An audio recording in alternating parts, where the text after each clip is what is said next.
Hello, my dear students. Welcome to all of you in my channel Shubh Chemistry. I hope you all are good and your preparation are going to be very nice. Exam oriented से related question मैं आप लोगों के लिए लाया हूँ आज atomic structure.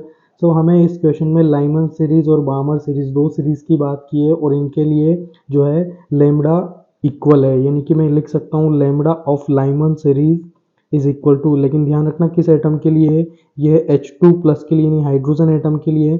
और सेम तरह ये लेमडा में बात कर सकता हूँ बामर सीरीज के लिए, और ये भी किसके लिए बात कर रहा है, X+ के लिए, किसी ऑक्सीडेशन स्टेट के लिए। तो सिंपली लेमडा का फॉर्मूला क्या होता है, RH(Z²) 1/N1 का स्क्वायर माइनस 1/N2 का स्क्वायर, यानी कि हमें हायर और ऑक्सीडेशन स्टेट्स दी हुई है।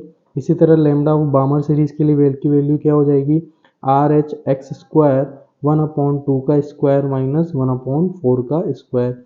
यानी बामर सीरीज के लिए हम बात करें तो इसके लिए N2 की वैल्यू क्या होगी, 2, और यहीं से जब स्टार्ट हो रहा है तो यही हमारा क्या हो जाएगा, N1 हो जाएगा। तो यहाँ से सेकेंड लाइन के लिए बात करें, सेकेंड लाइन्स ऑफ बामर्स की सीरीज की बात करें तो सेकेंड लाइन्स कहाँ से मिलेगी, जब n=4 से अवेलेबल हो। तो यहाँ से x की वैल्यू क्या हो गई, 2।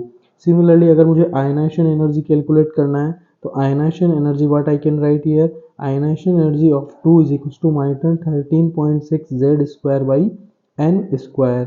तो एटॉमिक नंबर Z की वैल्यू 2 गिवन है और हायर शेल्स में हमें कितना मिल गई, 2 बेसिक सेल्स मिल गई।